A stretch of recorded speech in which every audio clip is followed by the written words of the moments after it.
Bavandimwe inshuti mwaramutse,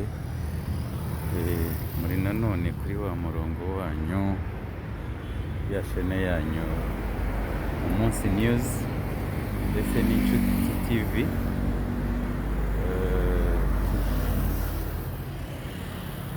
Turagira ngo mukore subscribe kugira ngo turusheho kubagezaho ibintu byiza kandi mwihitiyemo.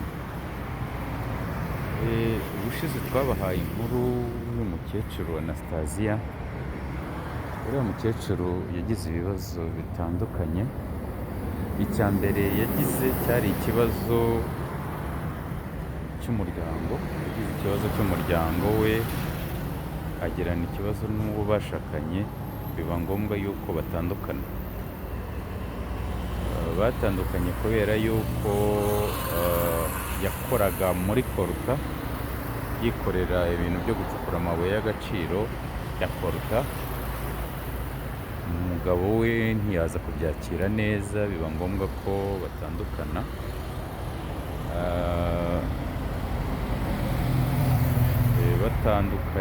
Batandukana ariko badakoze divorce, kugira ngo babashe kugabana imitungo bari barashakanye.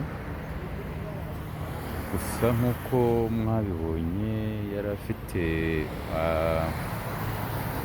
abana batanu, yamusiganye abana batanu.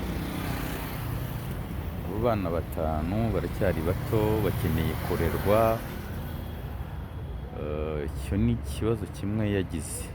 Ikibazo cya kabiri yagize ni uko yaje inaha gushakisha imibereho hano i Kigali. Ahageze asanga nyine imibereho ntabwo yoroshye nk'uko mubizi. Biba ngombwa nyine nk'uko akodesha nk'abandi bose. Yaje gukodesha aho ku Gisozi aho atuye mu Budorera, ahakodesha nk'abandi bose, abaho akishyura inzu nk'uko bisanzwe nk'uko abandi bose. Ariko nk'uko mubibona ubuzima ntabwo bwamubereye bwiza. Ubuzima bwayo ntabwo bwamubereye bwiza. Urumva gutunga abana batanu minerevare ntabwo biba byoroshye.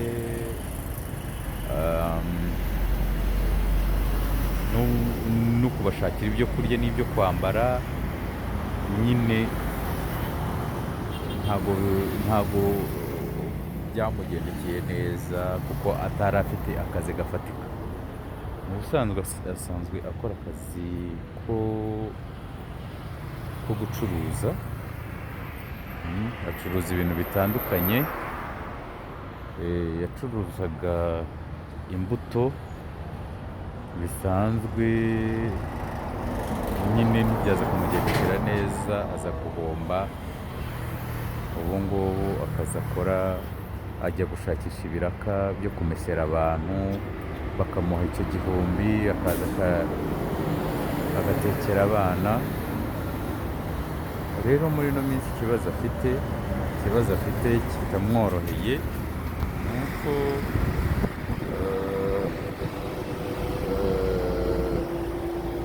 nyine ntiyabashije kwishyura inzu. Amara amezi 5 atishyura inzu kubera ubuzima bwari butamworoheye. Nyir'inzu aza gukuraho umuryango, mbese akuraho n'ibati. Amaze kubikuraho arabitwara. Amaze kubitwara, urabyumva, imvura y'ejo bundi iramwangiriza. Ariko abayobozi babonye ko bishobora kuzabakoraho, ibati ryo barishubijeho. Ariko ubu tuvugana abayeho mu nzu rwose idafite umuryango. Nta muryango. Urumva ntashobora kuva aho ngaho ngo ajye kwishabikira, ajye kwishakishiriza akazi, arebe uko yatunga abana, kuko nyine ntaho yaba asiga ibintu bye. Ikibazo rero kimwe cy'ubufasha. Ubufasha akeneye ubufasha mu buryo butatu. akeneye ubufasha bwa mbere, ameze nk'uwahungabanye. Urumva nawe umuntu wibana n'ibyo bibazo no gutunga abana 5 ntabwo byoroshye. Akeneye guhumurizwa, akeneye kwegerwa, akaganirizwa, akumvishwa ko nawe ari umuntu kandi ashoboye. Ubu ni ubufasha bwa mbere akeneye. Ubufasha bwa kabiri akeneye ubufasha bw'umutekano. Abashinzwe umutekano baramuhungabanya, baramwirukana nta hantu afite ho kujya. Donc keretse mumusuye mukareba uko abayeho. Ubufasha bwa gatatu akeneye ni ubufasha bw'ibifatika. Akeneye umuntu umwunganira, wamuha ikintu cyo gukora, ari akazi se ko ashoboye gukora, ari ukumuha amafaranga ngo arebe ko yakwibeshaho, abona igishoro acuruza, ko azi gucuruza,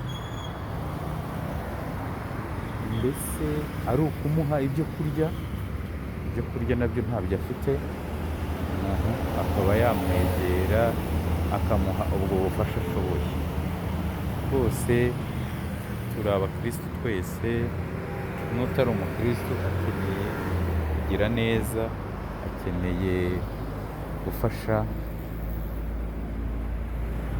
mwamwegera mukamufasha.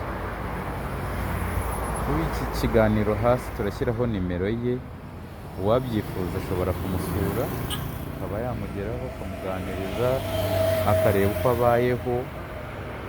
Ko nk'abakristo gatolika ubu bari mu gisibo, bashobora kumugeraho bakaba bagira ikintu bamufasha.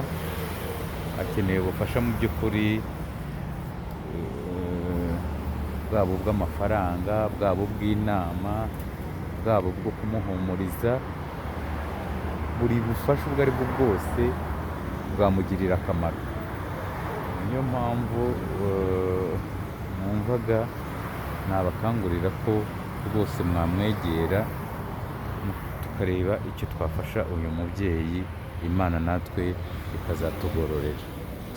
Nuko rero mugire umunsi mwiza, muhahe muronke, Imana ibahe umugisha. Murakoze.